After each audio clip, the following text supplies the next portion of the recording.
আসসালামু আলাইকুম রহমতুল্লাহ। ভিডিওটা সর্বোচ্চ গতিতে শেয়ার করবেন, যেমন বাংলার বুকে যত ড্রাইভার আছে সবাই দেখতে পায় এবং আমি কি বলি কথাগুলো যেমন সবাই শোনে।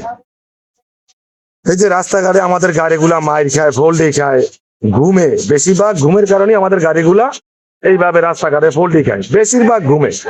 আমরা অনেকে অন্যের দোষ দিই, সামনের চাকা বাস্ট হয়ে যায় সেটা বলি, সামনের চাকার হ্যান্ড ছিঁড়ে যায় এটা বলি, কিন্তু নিজে বাঁচার জন্য বলি। এই ভিডিওতে হয়তো আমাকে অনেকেই খারাপ মন্তব্য করবেন, এটা আমার দৃঢ় বিশ্বাস।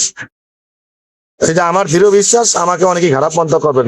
তো যাই হোক, ভিডিওটা সবাই দেখবেন আর অন্যজনকে দেখার সুযোগ করে দিবেন। এই যে গাড়িটা দেখতেছেন, গাড়িটা আমাদের চোখের সামনে পল্টি খাইছে।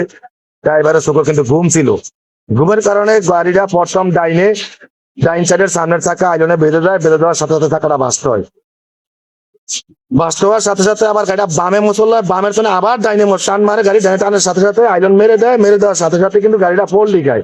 ড্রাইভার দুজনই অনেকটা ব্যথা পায়, দুজনই অনেক অসুস্থ। দুজনকে আমরা ধরে হসপিটালে পাঠানো হয়েছে। যাই হোক, যে কথাটা বলতেছিলাম সেই কথা হইলো, এই গাড়িটা কাভারবেন হয়তো এই গাড়িটা গতকালকে রাত্রে পয়েন্টে ঢুকছে লোড করার জন্য, হয়তো বা জেডি বা বন্দর থেকে লোড করছে, লোড করে গাড়িটা সারা রাত্র বসেছিল চালান নেওয়ার জন্য।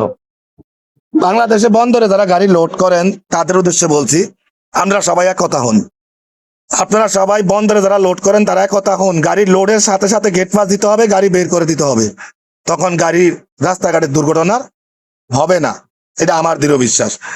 যার কারণ গাড়ি যদি প্রতি ডেলি বন্দরে 1 লক্ষ গাড়ি লোড হয়, 1 লক্ষ গাড়ির ভিতরে 1 লক্ষ গাড়ি সন্ধ্যার পরে চালান দেয়, সন্ধ্যার পরে গেট পাস দেয়। কেন? এই গাড়িগুলোতে কিছু গাড়ি সকালবেলা লোড হয়, কিছু গাড়ি সকালে 8টা বাজে ঢোকে, ওই গাড়িগুলো লোড হয়, ওই গাড়িটা রাতের 8টা বাজে বের করা হয়। তখন তখন রাস্তাতে গাড়ির চাপ হয়, গাড়ি চালাইতে পারে না। গাড়ি না চালানোর যানজট বাড়ার কারণেই রাস্তাঘাটে দুর্ঘটনা কিন্তু বাড়ে। এই জিনিসটা বুঝতে হবে। তো আমি বেশি কিছু বলবো না, রমজান মাস, কথা বেশি বলা যাচ্ছে না।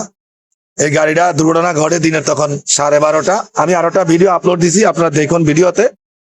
তো আমি বেশি কিছু বলবো না। বন্দরে যারা লোড আনলোড করেন তাদের উদ্দেশ্যে একটা কথা বলবো, আপনারা বন্দরে ঢোকার আগ মুহূর্তে সবাই মিলে একতা হন যে বন্দরে গাড়ি লোড হওয়ার সাথে সাথে গাড়ি বের করে দিতে হবে। বন্দরে গাড়ি লোড হওয়ার সাথে সাথে গাড়ি বের করে দিতে হবে। আল্লাহ হাফেজ, সবাই ভালো থাকবেন, ভিডিওটা সবাই শেয়ার করে দিবেন।